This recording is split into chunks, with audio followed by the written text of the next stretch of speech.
कर्मचारियों की हड़ताल सुबह शुरू हुई, शाम को हड़ताल ख़त्म हो गई। सबसे पहले तो आपके चैनल का बहुत बहुत धन्यवाद। और जैसे आपने कल उनकी एजिटेशन का जिक्र किया, तो ये वाले मौके हमारे पास भी बहुत आए थे। हमें भी बहुत बार कहा गया कि आप एजिटेशन ख़त्म कर दो, लेकिन हमें मालूम है कि सरकार सिर्फ बहानेबाजी करती है। और हमने एक फ़ैसला लिया था कि जब तक रेगुलाइजेशन नहीं होगी तब तक हम एजिटेशन को ख़त्म नहीं करेंगे। तो अभी मुझे लगता है कि मिला उनको भी कुछ नहीं है सिवाय आश्वासनों के। तो अब हमें आश्वासन नहीं चाहिए। आश्वासन हमें बहुत मिले पिछले 22 जून 2022 से लेके आज तक।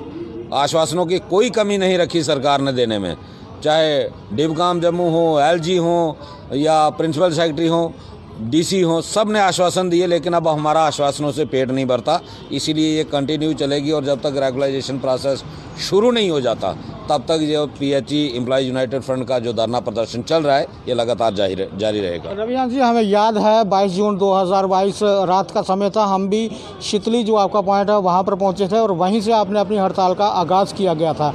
अब नई चुनी हुई सरकार जम्मू में बन चुकी है, क्या उनसे कोई वार्तालाप हो पाई है?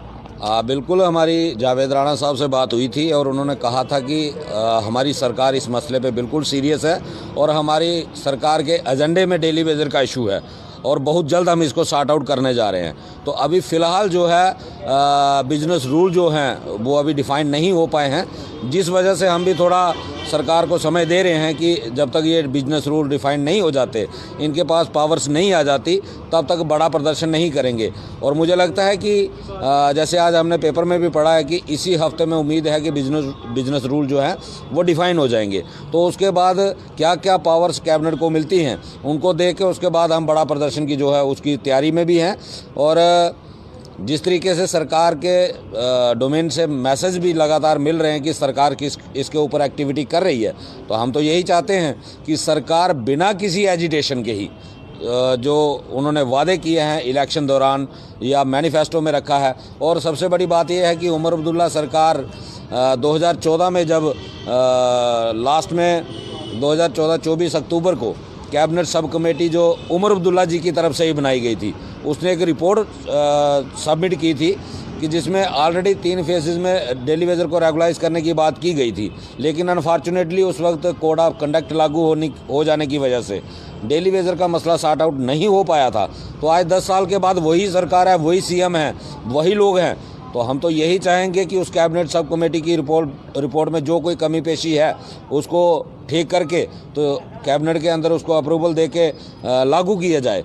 और अगर सरकार इसमें आनाकानी करने की कोशिश करती है तो हम ऑलरेडी एजिटेशन पे हैं और इसको सिर्फ थोड़ा सा तेज़ करने की ज़रूरत पड़ेगी तो हम उसके लिए भी तैयार हैं। ये फैसला सरकार को करना है कि सरकार किस तरीके से डेली वेजर के मसले को लेती है। रविहंस जी ने आज हड़ताल के 890वें दिन में कह दिया है कि सरकार की तरफ से हमें कहा जा रहा है कि आपको जल्द रेगुलाइज किया जाएगा।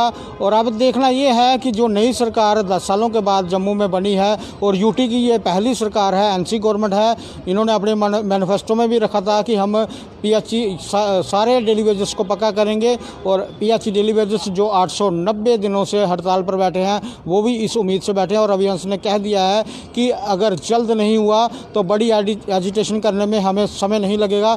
हम भी सरकार से यही कहते हैं कि अगर ये लोग सभी लोगों को पानी पिलाते हैं तो इनके घर का चूल्हा भी सही तरीके से चलना चाहिए, इनके बच्चे भी अच्छे स्कूलों में पढ़ने चाहिए, किसी भी चीज़ की इनके घरों में कमी नहीं आनी चाहिए। सरकार संज्ञान ले और जल्द से जल्द इन्हें खुशखबरी दे। आगे भी देखते रहें रफ्तार जम्मू। जय जम्मू, जय भारत।